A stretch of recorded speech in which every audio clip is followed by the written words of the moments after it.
Hello again, welcome back to the Savage channel. It's good to have you here. It's good to be here. You know guys, it's happening. I'm getting old. I'm 22 now.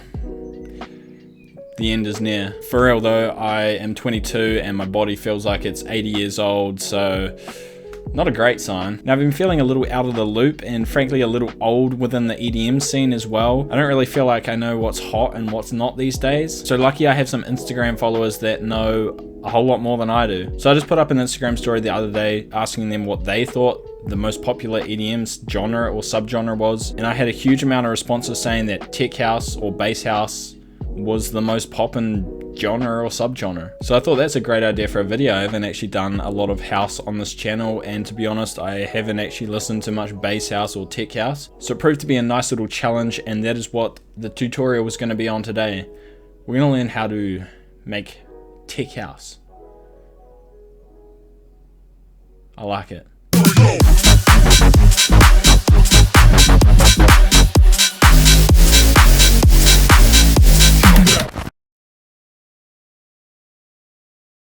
Alright, I'm not wasting any time. We're putting the headphones on. We're into it. First things first, we want to set our tempo. Now this is house, so of course we want to be around that 128 region. I've gone 128 today because it's 128, but you can go 126, you can go 130, you can go anywhere around that housey region. Now honestly, one of the best places to start is to actually start with the drums. Now that seems a little out of place for me, especially from someone who makes a lot of future bass and sort of starts around building the track from the bottom up. But by putting together a house beat, it sort of sets the tone for your track. You'll notice that we've got a 4 on the floor kick beat right here. We're just going boom, boom, boom, boom. Now we want to add a clap, and I've made this clap quite wide to give that sort of width in the high end. Right, now we want to get that boots and cats action, so we're going to add a hi-hat. I've also gone and added a little extra hi-hat, and that just comes in real fast before the other hi-hats hit. So already that house beat is pretty vibey. I could honestly just sit here and bop my head to that drum beat alone. But what we want to throw in here is a little bass line, a little teaser of a bass line to sort of get the energy going and get the track sort of teasing its way into the speakers or the headphones or your car or wherever you're listening to this. So this little bass line here is called Fisher Bass Intro.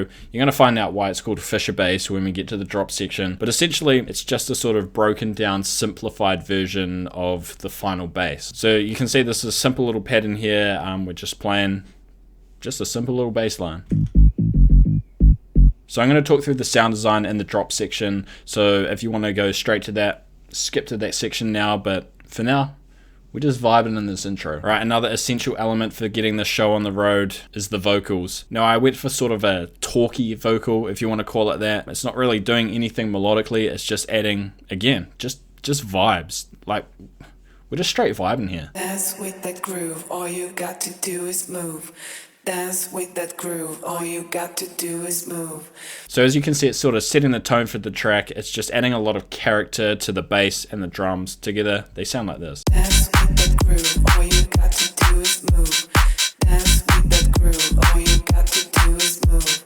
So now that we've got some core elements for this track, we want to fill up the mix a little, and I've just thrown in some like risers, some little drum fills, some sirens, just some little noises that keeps it interesting, that keeps the mix feeling full and sort of progresses the song from section to section.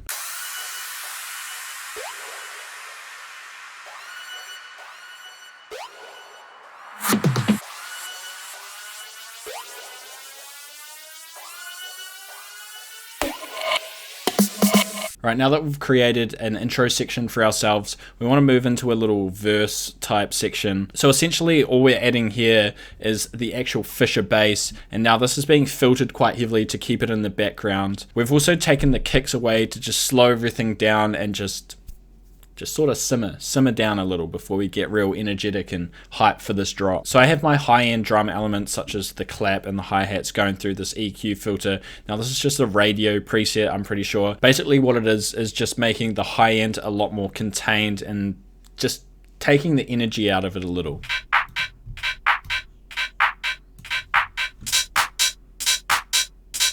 So we have the actual Fisher bass coming in here. It's being very heavily filtered to keep it in the background. So this is just sort of teasing the drop before we even get to the build up. It's just sort of sitting there, letting you know this boy's coming.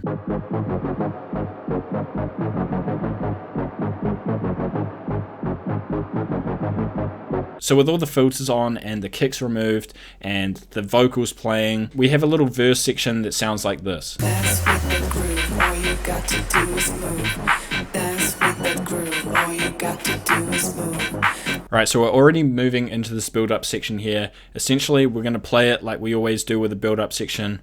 We're just going to try and create that energy before we hit the drop. So as you can see, I've brought my kicks back to play along with these drums. And essentially, we're just sort of filtering them in. So I've put an EQ filter on the kick to cut the low end off. So basically now it's just sort of the top end of a kick. So it's not hitting as hard as it will in the drop, but the kicks are sort of appearing in the mix.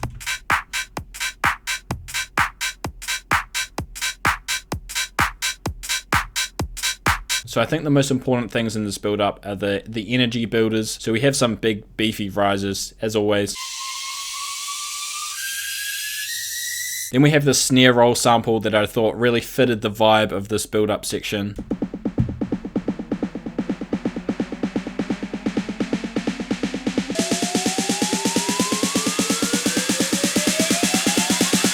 Some extra energy builders here. We have the siren.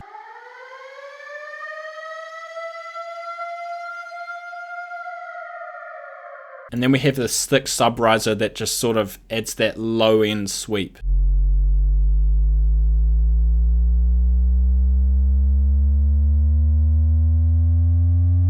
Now all of these build-up elements are running through this Endless Smile automation here, and essentially the Endless Smile is doing all the heavy lifting. It's sort of just removing all that beef from the mix and just building it up, building the hype before we hit this drop.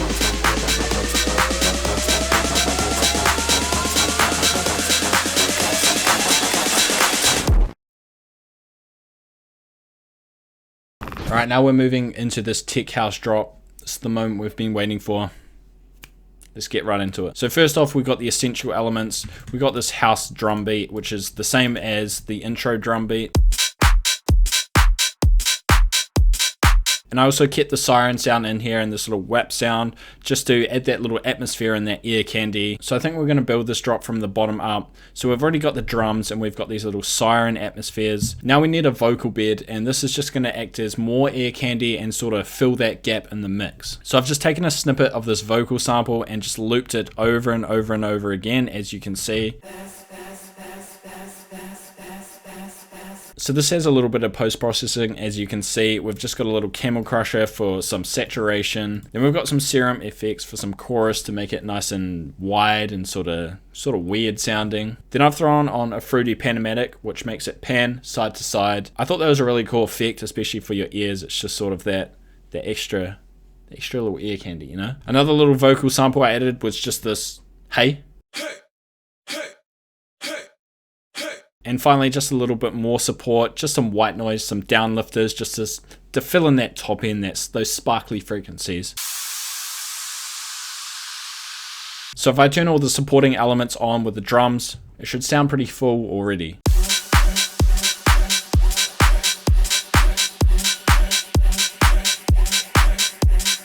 Alright, now we get into the most important aspect of this drop. It's the basses. That's what you came here for. So my idea for this drop was to have a nice gritty, dirty saw and then transition that into a nice plucky Fisher type bass. So as you can see, we've got the saw bass right here. It sounds like this. Okay, this is just 3 layers. We've got this pendulum lead here. We've got this extra layer here just as a little bit of support. And then of course we have the sub. So my favorite sound of this drop is, without a doubt, this Fisher bass. So I've called this the Fisher bass because to me it sounds a lot like Fisher sounds in Losing It. So So as you can see, another simple little pattern. This is working on just the 1/4, and I spiced it up a little, hitting the 1/3 as you can see here. So that's a cool way to add a little bit of groove to your patterns, is to not necessarily always hit on these 1/4 notes, but experiment a little, just change it up, add some 1/3 in there. I'm a big advocate for 1/3. Right, so you're probably wondering, how is this sound made? It's actually extremely easy. So what we've got here is 4 layers, as you can see. This top one is probably the most important. Firstly, you just want to start off with 2 basic saw waves. This one is pitched down 1 octave, this one is down 2. And then you're going to make a short little envelope like this, 34 milliseconds on the attack, 52 on the hold, 170 on the decay, and then a little bit of sustain and a little bit of release. That is basically a pluck envelope, pretty standard. Then we're going to drag this envelope onto the detune of oscillator A and oscillator B. As you can see, it's just sort of automating that much detune on the saw waves. Then you're going to throw a low pass filter on the A and B oscillators, and also put that envelope one on the cutoff. So what that is doing is essentially making it into a pluck sound that's sort of getting a bit more detuned every time it hits. For the post-processing side, it is actually very easy as well. Just a little bit of tube distortion. That envelope one is on the drive of the tube distortion as well. And then we've just got a little bit of chorus to widen that up a little and sort of sauce it up, you know. So the second sound is essentially a carbon copy. It just sort of fills a bit more of the mid-range space. So as you can see, the sound has just been copy pasted, but the post-processing side is different. As you can see here on the EQ, we're cutting the low end off, and then I've added hyper to give it even more width. And then I have this quick little delay, which is a ping pong, and that also adds width. So it just adds that little bit of different tonality to the first sound. Alright, for the third layer, this is the bass that was used in the very introduction of the song. It's just a little real bass sound, and it is essentially just a nice low plucky bass that doesn't really have any high end. It's just adding that beef to the sound. And then of course we have our sub, which is filling the sub frequencies. So I'm going to turn them on one by one just to show you how much each layer sort of beefs up the sound. Right,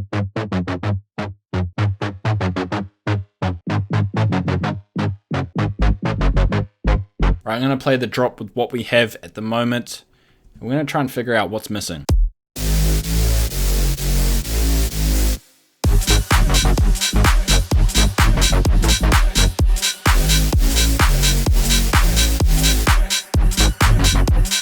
Right, so hopefully you said the missing thing was fills, because there's a lot of empty space in there. So what I've done is I've kept it easy for myself. I've just used samples. So we've got drum fills, and I've got these little vocal samples that just fill in that empty space in between the saw bass and the pluck bass. Alright, there was one last thing I really wanted to add to this track, and that was these little lasers. So plain and simple, they just sound like lasers. Alright, so the sound design is so easy. All you need is the noise. I've gone with bright white. And then again, we're just making a really quick envelope. And then what we're doing is putting a band 24 on the filter, make sure it's set to noise. And you simply just drag that envelope onto the cutoff. Post-processing, I've just made it a little bit wider with Fruity Stereo Enhancer. Right, in this mid-section, we sort of hit a little bit of a fill section, I guess you would call it. I've just added the vocal back in and another drum fill and taken the kick away, and of course just spammed some lasers. For the second half of this drop, I just wanted to play the vocals with the Fisher bass and just add some simple rides. I thought that was a perfect way to just sort of wrap up this drop. Just plunk the bass, bring back the vocals, keep the drums flowing. Just straight vibes, you know, straight vibes. We on Savage. We on the Savage channel. It's straight vibes here. All right, so that brings us to the end of our tech house track. This was honestly one of the most fun tutorial tracks I have ever made. Maybe it's because I jumped right outside my comfort zone and made some house. So let me know how I did. Let me know if I nailed this genre, because it's not something I'm super familiar with, but I'm already starting to fall in love with it. So I'm going to be adding a whole lot of tech house to my playlist. Anyway, I hope you enjoyed the tutorial, guys. I hope you learned something new, and perhaps you're going to go away and make some tech house yourself. I really hope you do. So make sure you drop a like, a comment, a subscribe, all that good stuff. And again, ladies and gentlemen, thank you so much for watching. This has been Savage. I will see you in the next video. Have a good one. Dance with the groove, all you got to do is move. Dance with the groove, all you got to do is move. Dance with the groove, all you got to do is move. Dance with the groove, all you got to do is move. Dance with the groove, all you got to do is move. Dance with the groove, all you got to do is move. Dance with the groove, all you got to do is move. Dance with the groove, all you got to do is move.